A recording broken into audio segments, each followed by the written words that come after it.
1 human fleet made them tremble. 10 fleets made them collapse. Part 5 Earth had never seen so many ships gathered in one place. 10 human fleets hung in space above the homeworld. 120 vessels arranged in formations that looked like geometric art. Around them, 300 allied ships from 8 different species formed a defensive sphere that stretched for millions of kilometers.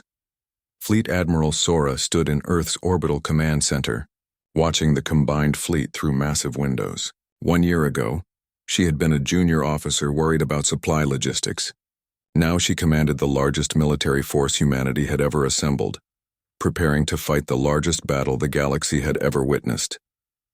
"The 10th Fleet reports ready," Commander Jiwon said. She was young, barely 30, but she commanded the newest fleet with confidence. Her ships were so new that some still had construction equipment attached to their hulls. "They're not pretty, but they'll fight." "That's all I ask," Sora replied. She looked at the tactical display showing the Omega Fleet's approach. 150 Vothan dreadnoughts moving toward Sol system like an avalanche of metal and fury. They would arrive in 6 hours. Admiral Daeho joined her at the window. His hair had gone gray over the past year. The weight of thousands of lives lost under his command had aged him, but his eyes were still sharp. "Have you heard from Ambassador Jihoon?"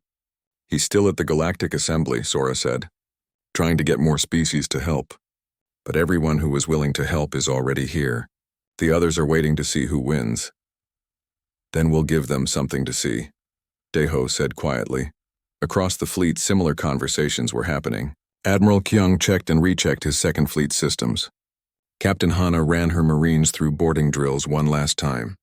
Lieutenant Junho, now a squadron commander, painted one more mark on his fighter for luck. Matriarch Celine of the Korath stood on the bridge of her flagship, her fur shifting through colors as her emotions ran wild. Fear, hope, determination. Her entire species' future hung on this battle. If the humans lost, the Vothans would come for the Korath next. There would be no mercy for those who had joined humanity's rebellion. In the engine rooms of the newest ships, Engineer Minji and her teams made final adjustments. The 10th Fleet's vessels had been built in 3 weeks, an impossible feat that had required cutting every corner and working every hour. Minji hadn't slept in 4 days. She wouldn't sleep today either. Not until this was over. Dr. Yuna worked in a laboratory attached to the command center, making final modifications to her sleep guns and other weapons. She had adapted technology from all 8 allied species, combining their knowledge with human innovation. The weapons they would use today had never existed before this year. Many of them had been invented just for this battle. Engine Master Hyon solved the final technical challenge minutes before the Omega Fleet arrived. The problem had been power distribution across the Allied fleet. Different species used different energy systems, making coordination difficult. Hyon created a universal adapter that let ships share power and shields. It was crude, untested, and possibly dangerous. It was also brilliant. "All ships can now share shield strength," Hyon reported to Sora. "A Korath cruiser can extend its shields to protect a human destroyer. A human carrier can power a Draxi sensor array. We're not just a fleet anymore. We're one ship with 420 parts." Sora felt hope bloom in her chest. "Send the protocols to all captains. Make sure everyone understands how to use it." At the Galactic Assembly, 900 species watched as the Omega Fleet approached Earth. The assembly chamber was silent. Even species that had no stake in the war couldn't look away. What happened in the next hours would reshape galactic politics for centuries. Elder Magistrate Orin, a neutral party who had mediated galactic conflicts for 200 years, addressed the assembly. "Whatever happens today, remember that you witnessed it. Remember that a species with only 120 ships chose to stand against an empire that had never lost. Remember that 8 species found courage to stand with them. And remember that we, the neutral parties, chose to watch instead of help." His words hung in the chamber like an accusation. The Omega Fleet emerged from hyperspace with a flash of light that could be seen from Earth's surface. 150 dreadnoughts, each one 5 kilometers long, arranged in a formation that looked like a spear aimed at humanity's heart. They moved forward with terrible purpose, confident in their invincibility. Supreme Archon Vex himself commanded the Omega Fleet. He had left his throne world for the first time in 20 years to personally oversee humanity's extinction. He looked at the 420 ships defending Earth and felt satisfaction. They had gathered everything they had. After he destroyed this fleet, humanity would have nothing left. "Open a channel to the human fleet," he ordered. Sora received the transmission and accepted it. Vex's face filled the screen, his mandibles clicking with anticipation. "Fleet Admiral Sora, I am Supreme Archon Vex, ruler of the Vothan Empire. I have come personally to witness your species' end. You have fought well. You have been more troublesome than any species we've conquered. But this ends today. Surrender now and I will make your deaths quick." Sora looked at the alien ruler who had brought genocide to her doorstep. She thought about the billions of humans on Earth below. She thought about the allied species who had risked everything to stand beside humanity. She thought about Admiral Deho refusing to surrender at New Busan, starting a chain of events that led to this moment. "We don't surrender," Sora replied. "Not at New Busan, not at Adriana. Not today. You want Earth? Come and take it." She closed the channel before Vex could respond. Then she turned to her fleet. "All ships execute Operation Typhoon Nova." The Allied fleet moved, but not backward in defense, forward in attack. 420 ships accelerated toward 150 dreadnoughts, and the galaxy held its breath. The Omega fleet opened fire first. Energy beams thick as buildings lanced through space. Missiles the size of houses filled the void. It was enough firepower to destroy a solar system. The Allied fleet's shields lit up like a sun, absorbing impacts that would have vaporized lesser vessels. But the shields held. Because they weren't individual shields anymore. Thanks to Hyon's adaptation, the Allied fleet shared shield strength like connected cells. When one ship's shields failed, 3 others reinforced it. The Vothans had never seen anything like it. "All ships fire," Deho commanded. The Allied fleet returned fire with weapons from 8 different species plus human innovation: railguns, plasma cannons, quantum torpedoes, void lances. Technology the Vothans had never encountered because it came from species they had never fought together before. The Omega fleet's shields buckled under the assault. The battle became chaos within minutes. The humans used the tactics they had perfected over 3 battles: scatter and reform, strike weak points, move constantly, never let the enemy predict your next action. The Allied species added their own combat styles, creating a symphony of destruction that the Vothans couldn't counter. Admiral Kyung led his second fleet in a maneuver that would be studied for generations. He convinced the Vothans he was retreating, drawing 50 dreadnoughts out of formation. Then he turned and attacked from 3 directions simultaneously, supported by Korath heavy cruisers. In 30 minutes, they destroyed 19 dreadnoughts and scattered the rest. Captain Hana's third fleet specialized in boarding actions. Her Marines, now numbering in the thousands, launched at Vothan ships using boarding pods that looked like meteors. They carried Dr. Yuna's sleep guns and new close combat weapons designed specifically for fighting inside Vothan vessels. Ship after ship fell to boarding actions, their crews either unconscious or surrendering. Commander Jiwan's 10th Fleet, the newest and least experienced, held the line near Earth itself. These ships were half-finished and undertrained, but they fought with the desperation of people protecting their home.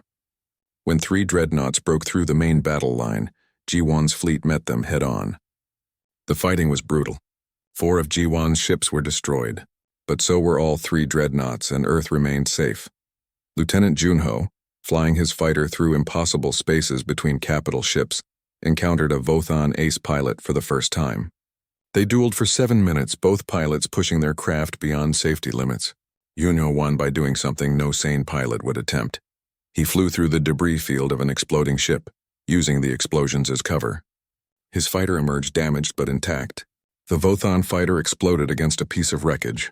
On the 3rd day of battle, Supreme Archon Vex realized he was losing. His Omega fleet had been invincible in theory, but theory meant nothing against opponents who refused to fight by the rules. The humans and their allies adapted to every tactic he used. They learned from every engagement. They turned his own strength against him. 73 of his dreadnoughts were destroyed or captured. 73 ships that had been held in reserve for 3 centuries gone in 3 days. The remaining ships were damaged and scattered. His crews were exhausted, and the Allied fleet, despite losing 41 ships, showed no sign of giving up. 1 human fleet made them tremble. 10 fleets made them collapse. Part 2 Earth had not seen this kind of activity in 100 years. Every shipyard from Mars to the Kuiper Belt worked without stopping. Welders burned through the night. Engineers collapsed at their stations and were carried away while replacements took their place. The message from Admiral Deho had been clear: build ships or die. Counselor Borum stood in the observation deck above the largest shipyard in human space. Below her, 3 warships were taking shape simultaneously. Sparks flew like fireflies as thousands of workers assembled the vessels that would either save humanity or become floating tombs. "How many can we build in 3 months?" she asked. Engineer Minji checked her tablet. Dark circles hung under her eyes. She hadn't slept in 30 hours. At this pace, 26 ships. But they won't be as advanced as the Indomitable. "We're cutting corners everywhere." "Cut more corners," Borum said. "The Vothans won't wait for perfection." Minji nodded and went back to work. Borum watched the construction below and wondered if it would be enough. Intelligence reports said the Vothans were assembling 300 ships. 300 against 12. Even with 26 new ships, the math was still impossible. But humanity had stopped believing in impossible 3 months ago. On the other side of the galaxy, Ambassador Jihoon sat in another waiting room. This was the 15th species he had visited in 2 months. 15 pleas for help. 15 polite rejections. The door opened and a Korath diplomat entered. The Korath were large beings, covered in thick fur that changed colors with their emotions. Right now the diplomat's fur was gray, the color of caution. "Ambassador Jihoon," the Korath said, "we have considered your proposal." Jihoon leaned forward. "And? The Korath Republic sympathizes with your situation. The Vothan Empire has oppressed many species. We admire your courage at New Busan, but..." Jihoon knew that tone. He had heard it 14 times already. "But we cannot commit military forces to your cause. The Vothans would see it as an act of war. We have 3 billion citizens to protect." Jihoon stood up slowly. He was tired of being diplomatic. "You have 3 billion citizens who will kneel to the Vothans eventually. They conquered 12 species before us. Do you think they'll stop at 13? If humanity falls, who do you think is next?" The Korath diplomat's fur shifted to dark blue, the color of discomfort. "That is speculation. That is history," Jihoon replied. "But I understand. You want to wait and see if we can win before you risk anything. I hope you remember this conversation when Vothan ships appear in your sky." He left without waiting for a response. In the hallway, he allowed himself a moment of despair. Humanity stood alone. No allies, no reinforcements.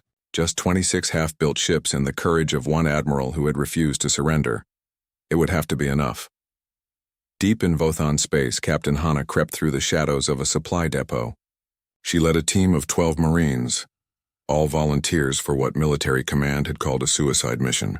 Their objective was simple: destroy the fuel reserves that the Vothan war fleet would need for their journey to human space. Colonel Sung moved beside her, his rifle ready. He was 52 years old and had fought in the border wars 20 years ago. Back then, humanity's enemies had been pirates and raiders. Now they faced an empire, but Sung's hands were just as steady. "Guards ahead," he whispered. 3 of them, Hana made a hand signal. The team spread out silently. The Vothans had sophisticated sensors, but they were designed to detect ships and large weapons. They never imagined that humans would be crazy enough to infiltrate their most secure facilities on foot. The guards died without raising an alarm. Hana's team moved deeper into the depot. Around them, massive tanks held enough fuel for 1,000 ships, enough fuel to carry an armada across the galaxy to end humanity. "Plant the charges," Hana ordered. Her team worked quickly. The charges were small but powerful, designed to create a chain reaction. In 30 minutes, this entire depot would become a sun for exactly 4 seconds. "Captain, we have a problem," one of the Marines said. "The timer won't sync. Someone has to stay behind and trigger it manually." Hana felt her stomach drop. Manual trigger meant no escape. Someone would have to die here. "I'll do it," Colonel Sung said immediately. "No," Hana began, but Sung cut her off. "I'm the oldest one here. I've lived a good life. These kids haven't even started theirs. Get them out, Captain." "That's an order." Hana wanted to argue, but she knew he was right. She also knew they didn't have time. "It's been an honor, Colonel." "The honor was mine," Sung replied. "Now run." Hana and her team made it to their extraction point with 2 minutes to spare. Their ship jumped to hyperspace just as the depot exploded behind them. The blast was so powerful it could be seen from 3 star systems away. Colonel Sung's sacrifice bought humanity 3 months. The Vothan war fleet couldn't launch without fuel. They had to wait for supplies from other depots, and that took time that humanity used to finish those 26 ships. Back on Earth, Dr. Yuna worked in a laboratory that smelled like chemicals and desperation. She was a xenobiologist, someone who studied alien life. Right now, she was studying how to kill aliens more efficiently. The Vothan biology is fascinating, she explained to Counselor Borum during a briefing. They have redundant organs, which makes them hard to kill. But their neural system is centralized. One strong electromagnetic pulse in the right frequency, and their entire crew becomes unconscious. Can we weaponize that? Borum asked. I already have, Yuna said, smiling for the first time in weeks. I call it the sleep gun. It won't work through their hull armor, but if we can board their ships, we can take them intact. Borum looked at the young scientist with new respect. How many can you build? How many ships do we have? 38. 12 from the original fleet, 26 new ones. Then I'll build 38, Yuna said. Across human space, similar scenes played out. Factories that made farming equipment retooled to make weapons. Civilian ships were retrofitted with military systems. Children too young to fight helped in the factories. Elderly people who thought their useful years were behind them worked alongside young engineers. Humanity had become a single organism with one purpose. Survival Admiral Deho watched all of this from New Busan. His fleet had been reinforced to 18 ships while he waited for the new vessels to be completed.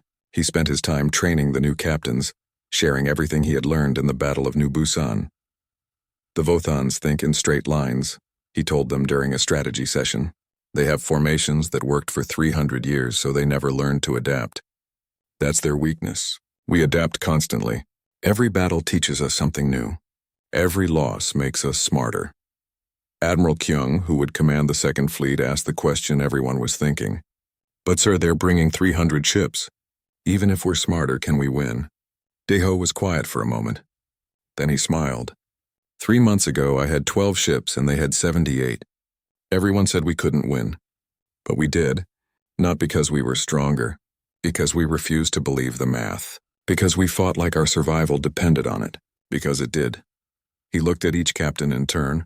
We're still outnumbered. The math is still bad. But we're not the same 12 ships that fought at New Busan. We're 38 ships. We have new weapons.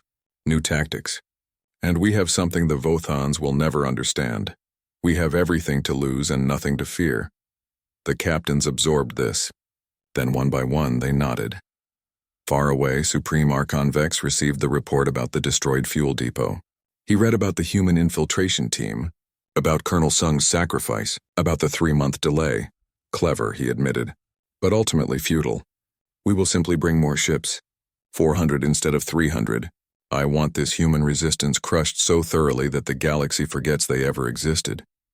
His generals bowed and left to carry out the new orders. One of them, War Master Crone, paused at the door. My Archon, he said carefully. The humans are more dangerous than we initially assessed. Perhaps we should reconsider the total war approach. Perhaps negotiations. Vex's voice could have frozen suns. They humiliated us, Crone. They made the mighty Vothan Empire retreat. Every species in the galaxy watched us run from 12 primitive ships. We cannot negotiate now. We must annihilate them completely, or we will be seen as weak. Crone bowed deeper. As you command, my Archon. But as he walked away, Crone thought about the human ships moving in patterns the Vothan computers couldn't predict. He thought about one man staying behind to destroy a depot. He thought about a species that refused to surrender even when surrender was logical. And for the first time in his long military career, War Master Crone felt something he had never felt before when contemplating a battle. Doubt. 1 human fleet made them tremble. 10 fleets made them collapse. Part 4. The news of humanity's second victory spread across the galaxy like wildfire. The Galactic Assembly had broadcast the Battle of Adriana, just as they had broadcast New Busan. But this time, the reaction was different. This time, the galaxy didn't just watch in surprise. They watched with hope. On the Korath homeworld, Matriarch Selene watched the battle recordings for the 5th time. She saw human ships dancing through Vothan formations. She saw an empire that had conquered 12 species being forced to retreat. She saw something she thought she would never see in her lifetime. The Vothan's losing. Contact the human ambassador, she told her advisors. Tell him the Korath Republic wishes to discuss an alliance. Her advisors looked shocked. Matriarch, the Vothans will consider this an act of war. The Vothans already consider everything an act of war, Celine replied. At least this way we choose our moment instead of waiting for them to choose it for us. The humans proved something important at Adriana. They proved that the Vothans can bleed. If we don't help them now, we'll face the Vothans alone later. I prefer the first option. Similar conversations happened on 6 other worlds. The Pelians, master navigators who had charted half the galaxy. The Draxi, who had the best intelligence network in known space. The Remnath, whose industrial capacity rivaled Earth's. The Tokai, the Vesic, and the Mordran, 7 species, each with their own reasons to hate the Vothan Empire, each inspired by humanity's courage. Ambassador Jihoon received 7 diplomatic messages in one day, 7 species offering help. It was everything he had hoped for 3 months ago when he had been rejected 15 times, but hope came with a price. They want to know our plans, Jihoon told Counselor Borum during a secure transmission. They want to know if we can actually win before they commit everything. Borum looked tired. Everyone looked tired these days. Can we win? I don't know, Jihoon admitted. But we can't win alone. Accept their offers. We'll figure out victory together. Fleet Admiral Sora had been promoted to Supreme Commander of all human military forces. She was 38 years old, young for such a position, but she had proven herself during the reconstruction after Adriana. Now she stood in a command center watching the deployment of 7 human fleets across multiple star systems. 7 fleets, 84 ships. It had seemed impossible 6 months ago. Now humanity fielded 7 fleets and they were building more, but it still wasn't enough. The Vothan Empire controlled 600 star systems. They had shipyards on 50 worlds. Even after losing at New Busan and Adriana, they could field thousands of ships if they chose to. The only reason they hadn't was pride. They thought sending hundreds of ships against dozens of humans was already overkill. But pride was fading. After 2 defeats, the Vothans were taking humanity seriously. We need to change our strategy, Sora told her command staff. We've been reacting to Vothan attacks, defending our worlds. But defense won't win this war. We need to go on offense. Attack the Vothans? Admiral Deho asked. He attended the meeting via hologram from the Indomitable. Their systems are heavily defended. Not all of them, Representative Taiyang said. He was a young politician who had helped form the Allied Defense Coalition, the formal name for humanity's alliance with the 7 species. Our Draxi friends have provided intelligence. The Vothans have 12 occupied worlds where rebellions are brewing, species that were conquered decades ago and never stopped resisting. If we help those rebellions succeed, the Vothans will have to split their forces. Sora studied the star maps. Multi-front warfare. It's risky. We'll be spreading our fleets thin. But the Vothans will spread even thinner, Deho said. They have to defend everything. We only have to attack where they're weak. It was a dangerous plan. It required perfect coordination across dozens of light years. It required trusting alien allies they had only known for weeks. It required humanity to fight not just for survival, but for the liberation of others. We do it, Sora decided. Transmit the operational plans to all fleet commanders. We strike in 72 hours. The first world to be liberated was Torvak 9, a mining colony that had been under Vothan occupation for 30 years. The people of Torvak 9 were the Gelans, a species of 4-armed miners who had resisted the Vothans through sabotage and guerrilla warfare for 3 decades. Admiral Kyung's 2nd Fleet jumped into the system alongside a Korath battle group. The Vothan garrison had 47 ships. The combined human and Korath forces had 52. It was the first time in history that the Vothans were outnumbered. The battle lasted 8 hours. The Vothans fought with desperation, knowing that losing a garrison world would humiliate the Empire.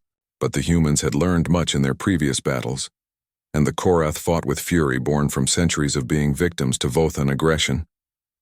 When it was over, the Vothan garrison was destroyed. The Gelan people celebrated in the streets of their cities, pulling down Vothan monuments and burning Vothan flags. They had been occupied for 30 years. Now they were free. The same scene repeated across 8 worlds in 5 days. Human fleets supported by allied forces and local rebellions liberated world after world.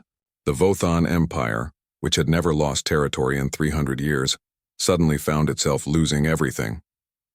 Supreme Archon Vex watched his empire crumble from his throne world. His mandibles clicked constantly, a sign of severe stress. His advisors brought bad news every hour. Another world lost, another rebellion, another request for reinforcements that he couldn't fulfill because his ships were spread too thin. How did this happen? He demanded. 6 months ago we were unstoppable. Now we're losing to primitives and the species we conquered. Grand Admiral Nexus, who had replaced War Master Crone, spoke carefully. My Archon, we're fighting a war we don't understand. The humans don't follow our rules. They make allies from our enemies. They inspire rebellions. They turn our strength, our centralized control, into a weakness. We're trying to defend everything, so we defend nothing effectively. Then what do you suggest? Vex snapped. Consolidate our forces, Nexus said. Abandon the outer territories. Pull back to our core systems. Fortify and rebuild. Then strike when we're ready. Abandon territory? Vex's voice could have shattered glass. The Vothan Empire does not abandon anything. The Vothan Empire also doesn't lose wars, Nexus replied quietly. My Archon, we are losing this war. Every day we spread ourselves thinner. Every day the humans grow stronger. If we don't consolidate now, we won't have anything left to consolidate. Vex stared at his Grand Admiral. Then he looked at the tactical displays showing his shrinking empire. He made a decision he never thought he would make. Activate the Omega Fleet. Every advisor in the room went silent. The Omega Fleet was legend. 150 of the most powerful warships ever built, held in reserve for 300 years for the ultimate emergency. They had never been used because no emergency had ever been ultimate enough. Until now. My Archon, Nexus said slowly. The Omega Fleet was designed to fight the entire galaxy if necessary. Using it against one species seems... This isn't one species anymore, Vex interrupted. This is 8 species in alliance. This is half the galaxy watching to see if we're still strong. If we don't crush this rebellion now, completely and totally the entire galactic order will collapse. Ready the Omega Fleet. We're going to end humanity once and for all. The activation of the Omega Fleet took 3 weeks. These ships had been in storage for generations, maintained but never used. They were monsters from an earlier age, built when the Vothan Empire was young and paranoid about threats. Each ship could destroy a planet alone. Together, they represented enough firepower to sterilize 50 worlds. When the Omega Fleet launched, the entire galaxy watched. Every species with sensors detected the massive energy signatures. Everyone understood what it meant. The Vothans were done playing games. They were bringing the hammer. On Earth, Fleet Admiral Sora received intelligence about the Omega Fleet and felt ice form in her chest. 7 fleets, 84 ships. Against 150 Vothan dreadnoughts, each one more powerful than any ship humanity had ever built. The math was impossible again. How long do we have? She asked. 3 weeks until the Omega Fleet reaches Sol System. The intelligence officer reported. They're coming straight for Earth, no subtlety. No tactics. Just overwhelming force. Sora looked at the projection showing the Omega Fleet's path. They would arrive at Earth, humanity's homeworld, in 3 weeks. If Earth fell, humanity fell. Every colony, every outpost, every ship would be cut off from its heart.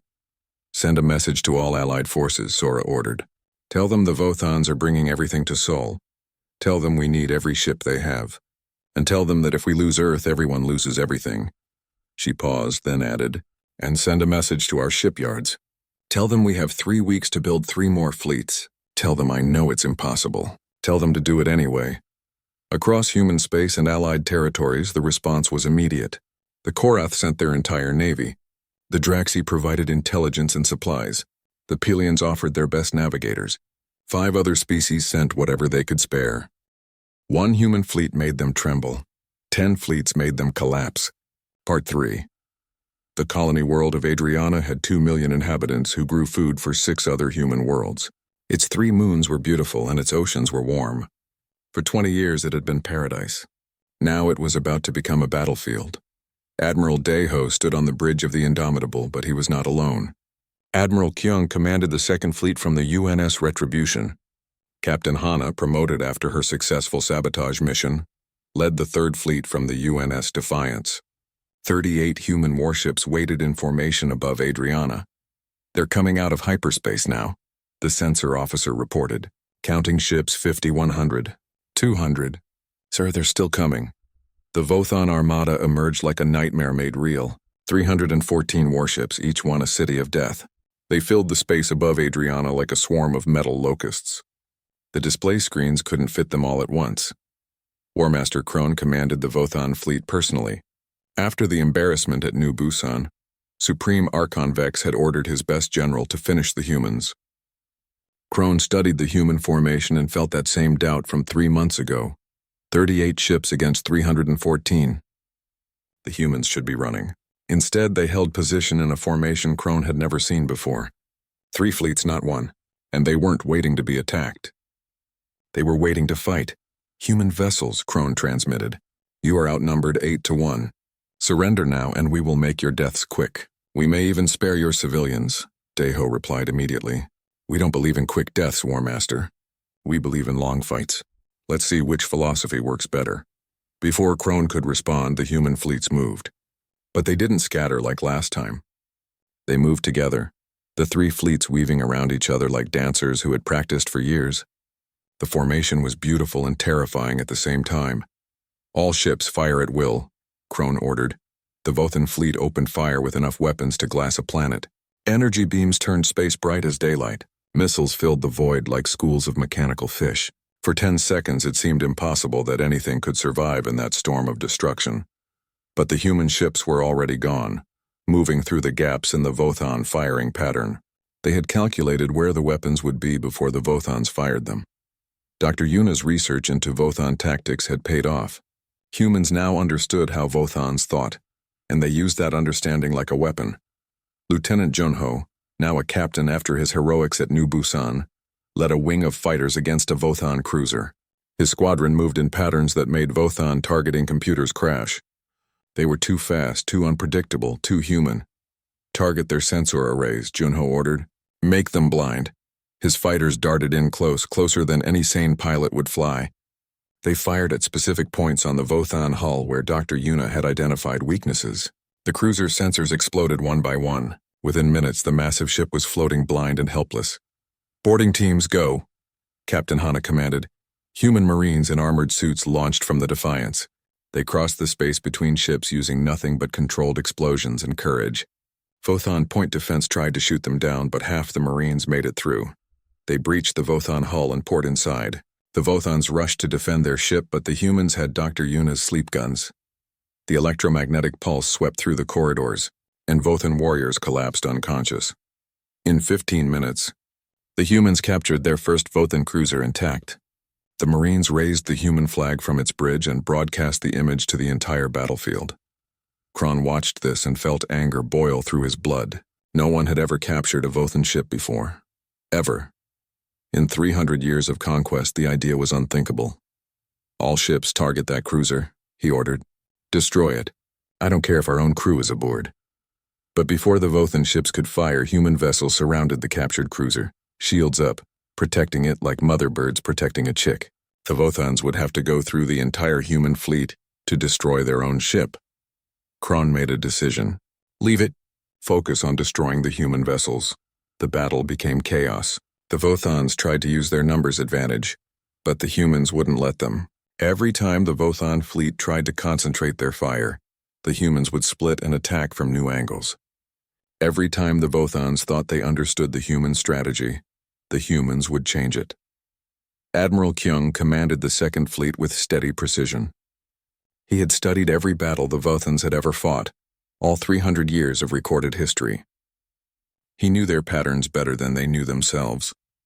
When Vothan Battle Group 7 moved to flank the human position, Kyung was already there waiting. His ships tore through the Vothan formation before they could react. On the second day of the battle, the Vothans managed to corner 5 human ships.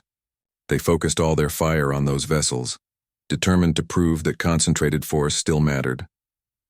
3 human ships were destroyed, but the other 2 were rescued by a daring charge from the rest of the human fleet that cost the Vothans 11 ships. They're trading 3 ships for 11 of ours, Krone second in command observed. War Master, the mathematics are against us. Krone knew it was true. The humans were losing ships, but the Vothans were losing more. Much more. It was like fighting smoke. You could grab at it, but it would slip away and appear somewhere else, and every time you grabbed, you lost something. On the fourth day, something changed. The Vothan formations started to slow down. Captains were hesitating, waiting for orders instead of acting.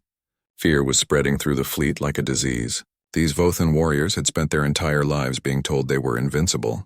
Now that belief was dying, and with it, their courage. On the sixth day, a Vothan destroyer tried to retreat.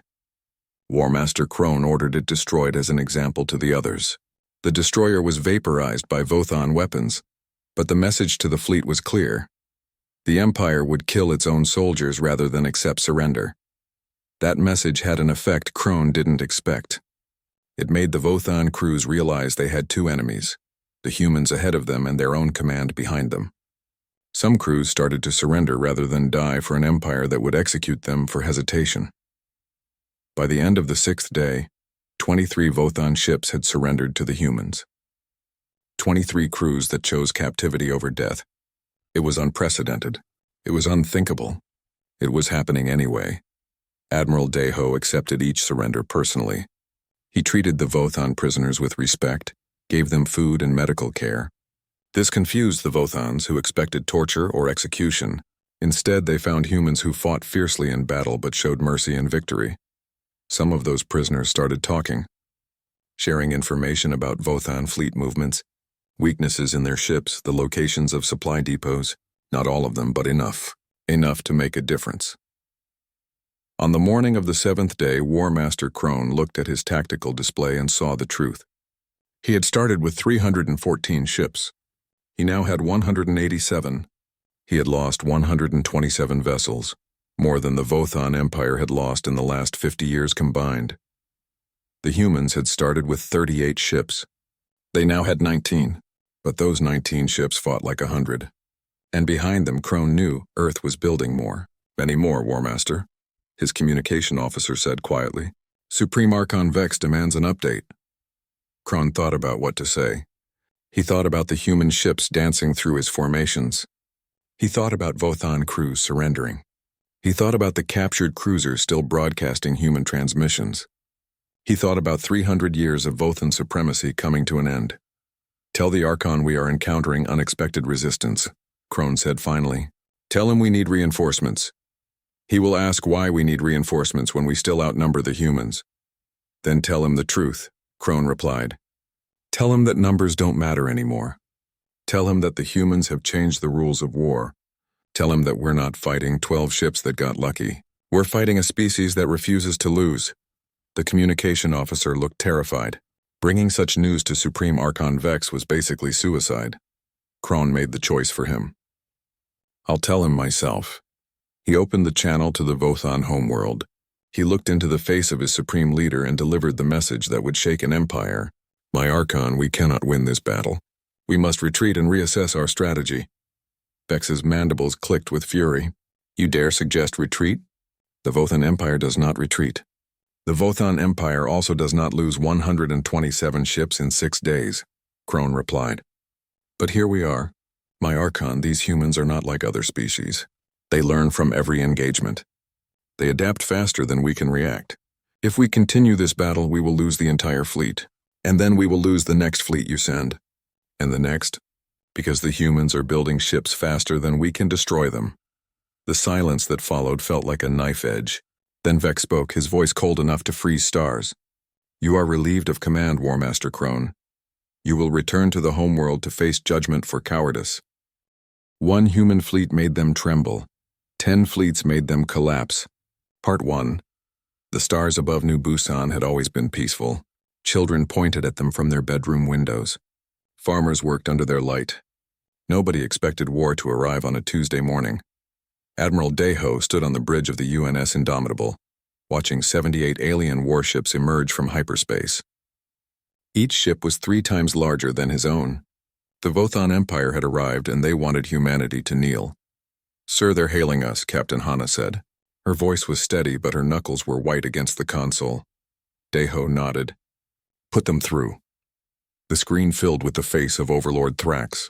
The Vothan commander had 6 eyes arranged in a circle around his head.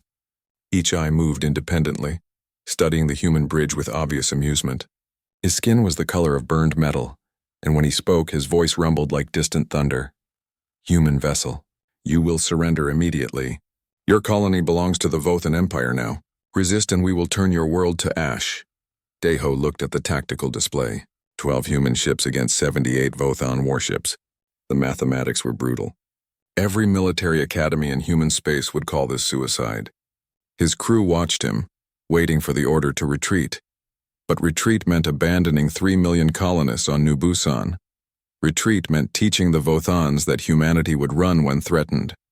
Retreat meant every human world would be next. No, Deho said simply.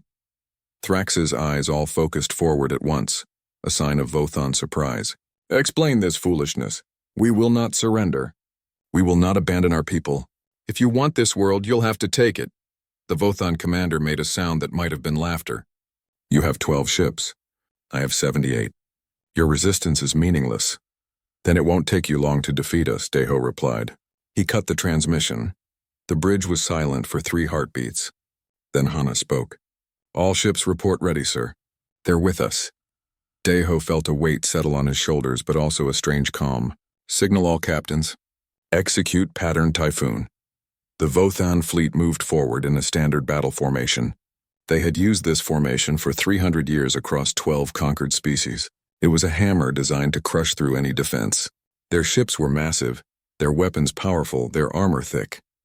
They had never lost a battle, but they had never fought humans before. The 12 human ships scattered like leaves in a storm. The Vothans tried to adjust, but their formation was rigid. Their commanders waited for orders from Thrax, who waited for orders from his superiors light years away. By the time the command structure processed the unexpected movement, the human ships were already in position. Fire, Deho ordered. The human weapons were different from anything the galaxy had seen. Humanity had spent 2 centuries in peace, but their weapons research had never stopped. Railguns accelerated projectiles to impossible speeds. Missile swarms moved with artificial intelligence, thinking and adapting in microseconds. Energy weapons pulsed in frequencies that slipped through standard shields. 3 Vothan ships exploded in the first salvo. 5 more went dark. Their systems crashed by electronic warfare that the Vothans couldn't even detect until it was too late. Thrax roared orders. The Vothan fleet tried to regroup, but the humans wouldn't let them. Each human ship moved independently, making decisions without waiting for commands. When the Vothans focused on one ship, 3 others would strike from different angles. When they tried to surround a human vessel, it would slip away at speeds that made Vothan sensors malfunction. Lieutenant Junho piloted his fighter through the chaos. He was 23 years old and had never fired a weapon in combat before this morning. Now he wove between Vothan cruisers, his missiles finding weak points in their armor that the Vothan designers never thought to protect. I'm hit, someone screamed over the comm. The UNS Defender spun out of control, atmosphere venting from its hull. Defender, this is indomitable, Hana said. Help is coming! 2 human ships broke formation to cover the Defender's escape. They took heavy fire, their shields flaring bright enough to light up the entire battlefield. One ship, the UNS Courage, was destroyed. 47 crew members died in seconds. But the Defender made it to safety. The battle raged for 8 hours. In that time, humanity learned what war truly meant. Ships burned. People died. The comm channels filled with screams and then went silent. But they also learned something else. They could win. Deho watched the tactical display shift. 43 Vothan ships were destroyed or disabled. The humans had lost 2 ships with a 3rd badly damaged. The mathematics had changed. The Vothans were retreating. Sir, they're pulling back, Hana reported, disbelief in her voice. Thrax's face appeared on the screen again. All 6 eyes were wide with something the Vothans rarely felt. Fear. This is not over, human. The Empire will return with 10 times this force. We will erase your species from the galaxy. We'll be waiting, Deho said. The Vothan fleet jumped to hyperspace.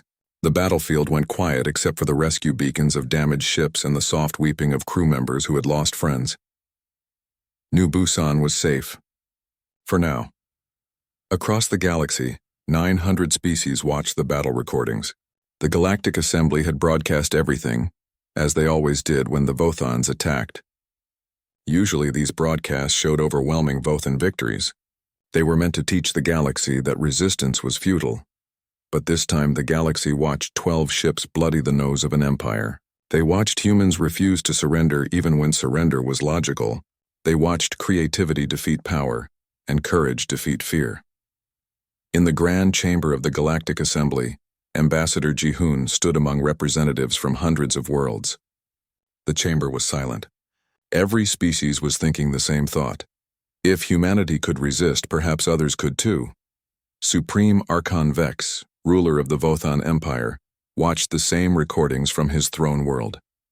He watched his forces retreat for the first time in centuries. His mandibles clicked with rage. "Assemble the war fleets," he commanded. "Every ship, every soldier. I want humanity extinct within the year." His generals bowed and left to carry out the order. None of them spoke the truth they all knew. Something had changed today. The galaxy's strongest empire had trembled before a species they had dismissed as weak. And if one human fleet could make them tremble, what would happen if humanity built more?